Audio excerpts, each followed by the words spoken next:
जो प्रसंग चला था जन्म और मरण का, यानी पुनर्जन्म पुनरुत्पत्ति का, कुरान शरीफ के अंदर आपको ज्ञान देते हैं, दिखाते हैं। पवित्र कुरान शरीफ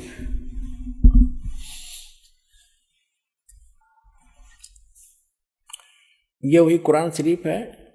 और ये देखिएगा शेरवानी संस्करण है, प्रकाशक लखनऊ किताबघर, मौसम बाग, सीतापुर रोड। इतने ये 1969 की छपी हुई है, आज की नहीं, 1969 की अनुवादित है। वही अनुवाद आज तक चल रहा है, ये देखिएगा। ये 17वां संस्करण 2008 में, कॉपीराइट अधिकार। ये Lucknow Kitabghar, opposite bright Motors, मौसम बाग, सीतापुर रोड, लखनऊ। ये प्रथम संस्करण 1969 में छपा था और ये 17वां संस्करण हम पढ़ रहे हैं आपके हाथों में। ये यहाँ से मुद्रित है, आप देखिएगा। ये है सूरत अंबिया, कुरान शरीफ सूरत अंबिया 21 नंबर। और इसकी आयत यहाँ से आते आते यहाँ आ गई है। यहाँ पर ये 100 होगी, ये वैसी टिप्पणी। इससे आगे फिर ये 553 पर आ गया विमान। इधर तो अरबी भाषा वाली है, इधर ये हिंदी है, इसलिए एक प्रश्न ज़्यादा बन जाता।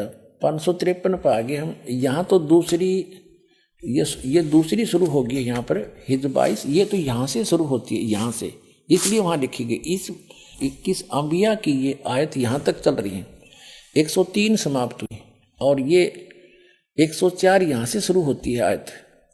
जिस दिन हम, यो कुरान शरीफ का ज्ञानदाता ये बोल रहा है, जिस दिन हम आसमान को इस तरह लपेटेंगे जैसे तुम्हार पुलिंदा में कागज लपेटते हैं, जिस तरह हमने पहले पैदा किया था, फिर हम उसे दोहराएंगे और वादा हमारे जिम्मे है, हमें जरूर करना है। फिर पढ़ लो एक बार अच्छी तरह कि जिस दिन हम आसमान को और इस तरह लपेटेंगे जैसे तुम्हार पुलिंदा में कागज लपेटते हैं, जिस तरह हमने पहले पैदा किया था, और फिर हम उसे दोहराएंगे। यह वादा हमारे जिम्मे है, हमें जरूर करना है। अपना तो ये बालकों के लेख हैं, इनको कोई समझ सकता है कि तो एक इस 21 ब्रह्मांड के मालिक के कोड वर्ड हैं, चाहे कुरान शरीफ है, चाहे श्रीमद् भगवद गीता, चाहे वेद है। और दिखाते हैं आपको, फिर क्लियर होगा कंसेप्ट। इसी कुरान शरीफ का ये है सूरत 67, ये यहाँ से प्रारंभ हुई। ये है कुरान शरीफ चल रही है, कुरान शरीफ। और सूरत मुल्क की 67, मुल्क की 67, सूरत मुल्क की 67 की आयत नंबर ये 2 है, एक यहाँ समाप्त हुई। ये कहते हैं शुरू अल्लाह के नाम से जो निहायत रहम वाला बेहद मेहरबान है। ये 1 नंबर है। उसकी बड़ी बरकत है, उस जिसके हाथ में आलम की सारी दुनिया की बादशाही है और वह हर चीज पर शक्तिमान है, समर्थ है। जिसने मरना और जीना बनाया, वो कहते पुनर्जन्म नहीं, जिसने मरना और जीना बनाया ताकि तुमको जांचे कि तुम में कौन अच्छा काम करता है, और वह बड़ा बलवान और साथ साथ बड़ा ही अक्षमा करने वाला। ये सूरत मुल्क की 67 की 2 नंबर आयत में स्पष्ट कर दिया, जिसने जीना और मरना बढ़ाया। जीना और मरना पुनर्जन्म। और जैसा कि आपने सूरत अंबिया 21 आयत नंबर 104 में देखा कि वो कह रहा कि मैंने जैसे पहले पैदा किया था दोबारा फिर करूंगा पैदा। उसका भावार्थ ये है, फिर पढ़ने अच्छी तरह। वो क्या कह रहा है कुरान शरीफ का ज्ञानदाता, कि पहले जैसे मैंने पैदा किया और फिर समेट लूंगा और फिर पुनः पैदा जरूर करूंगा। तो ये इसका अर्थ गलत लगा रखे हैं मरने और जीने का। इन्होंने क्या फाइनल फैसला कर रखा है, कुरान शरीफ के पढ़ने वालों को पूर्ण ज्ञान ना होने से इन्होंने डिसीजन निकाल लिया अपनी अल्प बुद्धि से, कि इसका अर्थ ये बनता है कि एक बार तो सभी मर ही रहे हैं, कब्रों में दबा दिए जाएंगे या जैसे भी तैसे। और फिर क्या होगा कि फिर कयामत आवेगी, प्रलय हो जाएगी, सब खत्म हो जाएगा। फिर मिट्टी से वचन से निकाल लेगा अल्लाह, और जिसने अच्छे काम करे वो जन्नत में अल्लाह के अनुसार चले, जो अल्लाह के अनुसार जिन्होंने कार्य नहीं अपनी भक्ति की वो दोजख में फॉर एवर फाइनल कर दिया इन्होंने। और ये तो खुद कहता है जैसे मैंने पहले पैदा किए फिर करूंगा।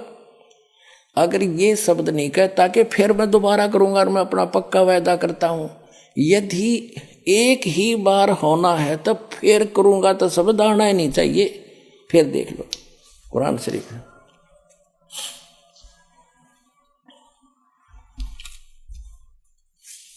ये वही किताब है कुरान शरीफ। फिर दोबारा दिखाते हैं आपको, ये है सूरत अंबिया 21, कुरान शरीफ सूरत अंबिया 21 की आयत नंबर ये चलती चलती आ रही है, ये आके आगे ये 100, इसके बाद यहाँ आ जाती है 553 पृष्ठ पर।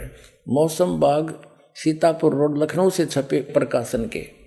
यहाँ देखिएगा 103 खत्म हुई, 104 नंबर आयत चली। जिस दिन हम आसमान को इस तरह लपेटेंगे, यानी कयामत के समय, जैसे तुमार यानी कागज का रोल बना दिया जाता है, लपेट लेते हैं, और जिस तरह हमने पहले पैदा किया था उसी तरह हम दोहराएंगे, फिर पैदा करेंगे, और वायदा हमारे जिम्मे है, हम जरूर करना है। अब क्या स्पष्ट हो गया, यदि जो ये निष्कर्ष निकाले बैठे मुसलमान भाई कि एक बार कयामत आवेगी तब तक ये गुफा उस कब्रों में फट रहेंगे, तेरा गजब, ये कोई ज्ञान है? वास्तविकता क्या बता रही कुरान शरीफ की? ये वही है कि जैसे कयामत आओगी, प्रलय होगी, उसके बाद फिर दोबारा सृष्टि रची जाएगी, पुनर्जन्म होगा सबका कर्म अनुसार। कुरान शरीफ तो ये कहना चाहती है, ये गलत समझ रहे हैं, इनको ज्ञान नहीं है बिल्कुल भी। अब इससे नहीं कोई नू कहेगा इसका तजुर्मा गलत कर दिया, तजुर्मा अनुवाद ठीक ना कर रखा होगा, सारा मैं दिखाऊंगा। ये देखिएगा कुरान मजीद, ये सिर्फ नाम नाम का अंतर है, लेख ज्यों का त्यों है। ये है तजुर्मा मौलाना फतेह मोहम्मद खां साहिब जालंधरी तसही, मौलाना अब्दुल मजीद सरवर साहिब, प्रकाशक है Farid book depot private limited, नई दिल्ली से। यही है सारा कुछ, वही है। ये 2006 में छपा है, 982 पृष्ठ है, ये यहाँ से प्रकाशित है, दरियागंज नई दिल्ली से। इनके फ़ोन और फॉक्स नंबर। अब आपको दिखाते हैं, ये है सूरत अंबिया कुरान मजीद, नाम ना बदल रखा, शरीफ कहो चाहे मजीद कहो, कोई अंतर नहीं है।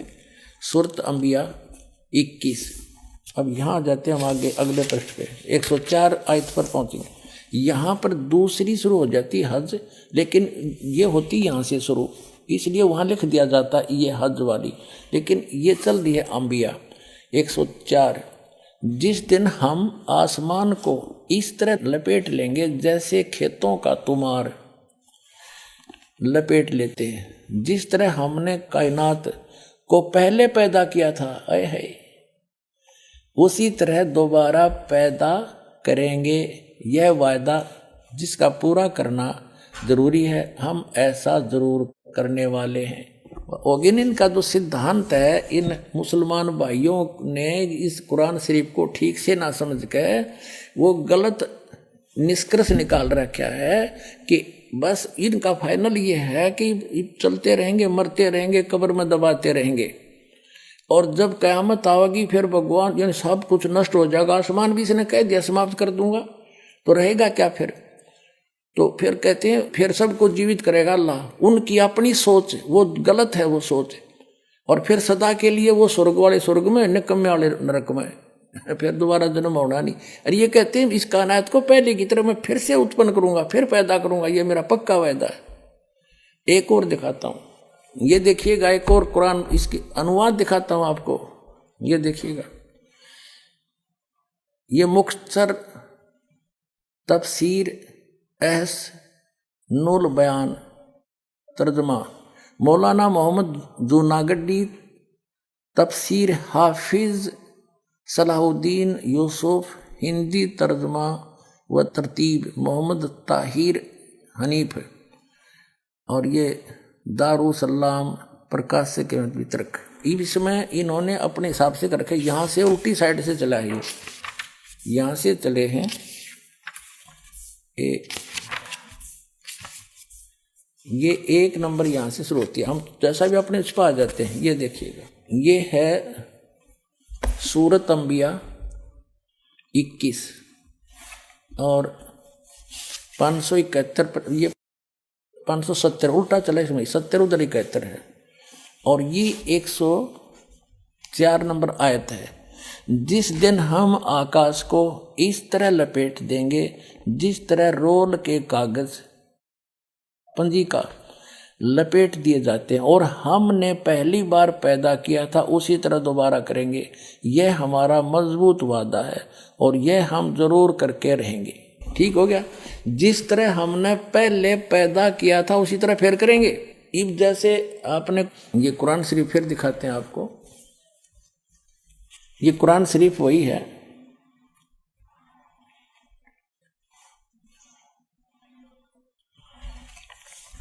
फिर देखिएगा, क्योंकि इसका समझना घना जरूरी है आपके लिए। कुरान शरीफ सूरत अंबिया 21 और यहाँ इसकी सूरत यहाँ आ जाती है 104। ये देखिएगा 553 पृष्ठ पे 103 या समाप्त हुई। जिस दिन हम आसमान को इस तरह लपेटेंगे जैसा तुम्हार पुलिंदा कागज लपेटते हैं, यानी बंडल बना देंगे, जैसे रोल बना दिया जाता है। जिस तरह हमने पहले पैदा किया था फिर हम उसे दोहराएंगे और यह वादा हमारे जिम्मे है, हम जरूर करना है। अपने आत्माओं, यदि इन मुसलमान भाइयों ने कुरान शरीफ को ढंग से समझा होता तो ये पहले ही समझ जाते। और फिर इसमें इसने स्पष्ट कर दिया है, जब पूरे सभी को प्रलय करूंगा और सब आकाश तक भी समेट दूंगा, इसका मतलब सब नाश हो जाएगा, फिर रहेगा क्या? वो कहाँ रहेगी फिर? जन्नत इनकी। और क्योंकि फिर पैदा करूंगा ही करूंगा, मैं उसको पुनः पैदा करूंगा, ये मेरा वायदा है। और पुण्य आत्माओं, ये तो फिर दोबारा नाशकरण की बातें खत्म हो जाती। अगर पहली बार ही इनका जो मानना है वो ये है, केवल एक बार ये यहाँ पैदा होते रहेंगे, मरते रहेंगे, कब्रों में जाते रहेंगे और फिर प्रलय करेगा भगवान, सब कुछ नाश हो जाएगा। बस फिर फाइनल है इनका फैसला, अच्छे काम करनी है जन्नत में और बुरे करनी है नरक में, यानी दोजख में फॉर एवर। और यूं कहा मैं फिर पैदा करूंगा पुनः, जैसे मैंने पहले पैदा किया था।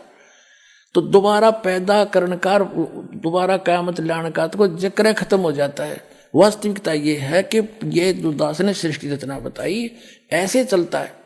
और जब ब्रह्मा जी की मृत्यु होगी, ब्रह्मा जी के एक दिन में पूरी ये क़यामत आती है, पृथ्वी स्वर्गलोक और पाताल लोक पर कति जल ही जल हो जाएगा, सब समाप्त हो जाएंगे। वह जन्नत भी ना रहे इनकी, स्वर्ग जो जन्नत मानते हैं वो भी नहीं रहेगी। एक तो ये कहते हैं मुसलमान भाई के कुरान शरीफ का ज्ञान सबके लिए है, सब मानव समाज के लिए है, किसी जाति विशेष के लिए नहीं है।